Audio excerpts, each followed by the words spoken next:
What's going on, guys? It's your boy John the Liquidator coming back with another video, and it looked like Caitlin Clark's transition from a collegiate basketball sensation to a professional WNBA player has been nothing short of eventful. As a number one overall pick in the 2024 WNBA Draft, Clark entered the league with high expectations, national media attention, and a massive fan following that extended far beyond traditional women's basketball audiences.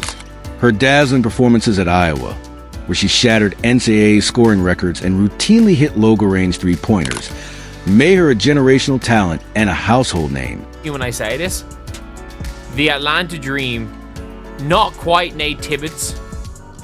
If you guys know anything, like Nate Tibbetts, literally like... Yet, her early professional career has been marked by more than just highlight reel moments. From intense physical play and controversial officiating to heated debates about fairness and consistency in the league, Clark's rookie season has already become a microcosm of larger issues within the WNBA. Her experiences have ignited broader conversations about how the league treats its stars, enforces its rules, and navigates its path toward mainstream popularity.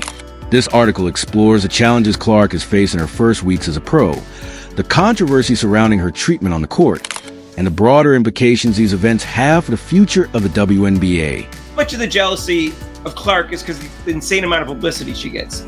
How much is the jealousy is because she gets so much money from endorsements. One of the most talked about moments of Clark's rookie season occurred during a high-profile preseason game against the Atlanta Dream. What should have been a routine exhibition turned into a national flashpoint for conversations around sportsmanship, physicality, and officiating in women's basketball.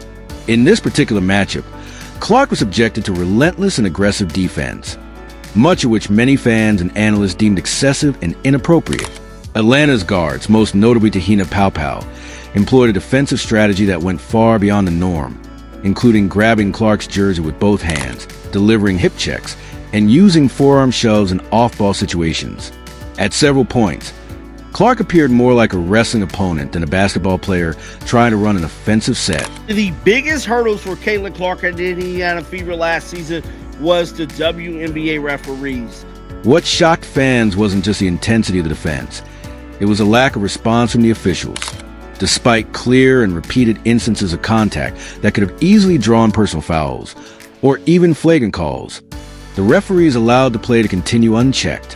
Commentators, former players, and social media users immediately called out the officiating, suggesting that the lack of calls not only endangered Clark, but sent a troubling message about what is acceptable in the WNBA.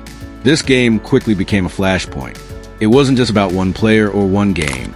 It raised larger questions about whether the league was prepared to protect its biggest stars, especially in an era where national attention is finally turning to women's basketball in unprecedented ways. Indiana Fever fans, we got another W in the preseason against the Atlanta Dream, 81-76.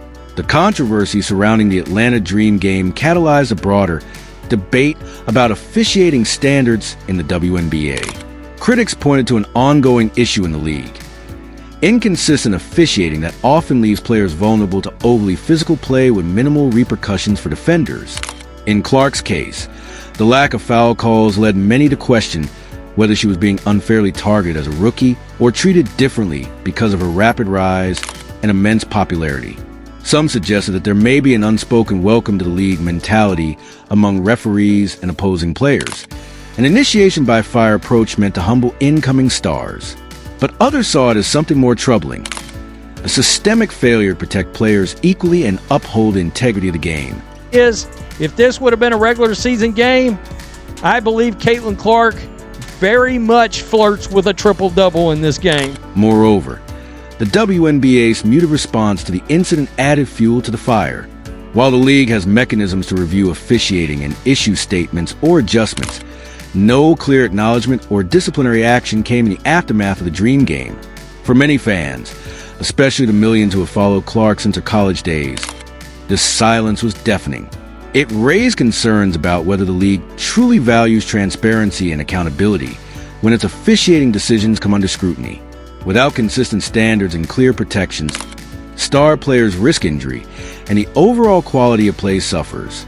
More importantly, The league risks alienating new fans who are tuning in to watch players like Clark thrive, not be battered on the court with no consequences. Amid the chaos, Clark herself has remained a model of professionalism. Caitlin Clark, in 23 minutes of play, 13 points, 6 rebounds, 7 assists. Despite the physical targeting and questionable officiating, she has not lashed out at referees or opponents. Instead, she's responded with poise, focusing on improving her game and helping her team succeed. Her interviews reflect a maturity beyond her years.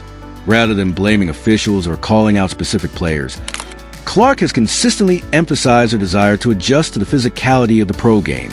It's part of the learning curve, she remarked after the Dream game. You have to earn everything out here. You guys saw what I did in 23 minutes. Wait until I'm playing 30 plus. Wait until I'm playing 35 minutes. Wait until my chemistry with my teammates are all the way there. Clark's resilience in the face of adversity is perhaps one of the most impressive aspects of her early professional career. She continues to lead by example, letting her game speak for itself while handling off-court drama with class. This approach not only endears her fans, but also sets a standard for how young athletes can navigate difficult circumstances without compromising their values or competitiveness. Despite the rough treatment, Clark's numbers speak for themselves. In her preseason debut against the Dallas Wings, she dropped 21 points in just 28 minutes, hitting 5 three-pointers, pulling down 3 rebounds, and adding 2 assists and 2 steals. Her quick release and deep shooting range were as lethal as ever, proving she could adjust to WNBA defenses. In the subsequent matchup against the Atlanta Dream, the very game that ignited controversy, Clark still managed to shine. She tallied 12 points, 8 rebounds, and 6 assists in an 83-80 victory. Her ability to rebound and facilitate while being heavily guarded was a testament to her all-around skill set and basketball IQ. What's particularly noteworthy is that Clark is not simply trying to replicate her college game. She's evolving. Her vision and passing are already drawing comparisons to elite WNBA point guards, and her leadership on the floor, even as a rookie, has impressed teammates and coaches alike. In interviews, Indiana Fever head coach Christy Sides praised Clark's competitive fire and ability to elevate everyone around her. Early signs suggest that Clark is more than just a scorer. She's a transformative player capable of reshaping how the game is played and marketed. Caitlin Clark's experience doesn't just impact her. It's a case study for the WNBA as a whole. The league is at a crossroads, with viewership up, attendance increasing, and star power at an all-time high. The WNBA has a unique opportunity to build a sustainable future, but doing so requires getting the fundamentals right, starting with officiating and player safety. Inconsistent calls and unchecked physicality don't just risk injury, they damage the product. Fans want to see skill, not scrums. They tune in to watch Clark drain threes and execute no-look passes, not to see her wrestle the ground while officials swallow their whistles. Of course, Clark's influence extends far beyond the court. Her mere presence in the league has generated a surge in interest unlike anything the WNBA has seen before.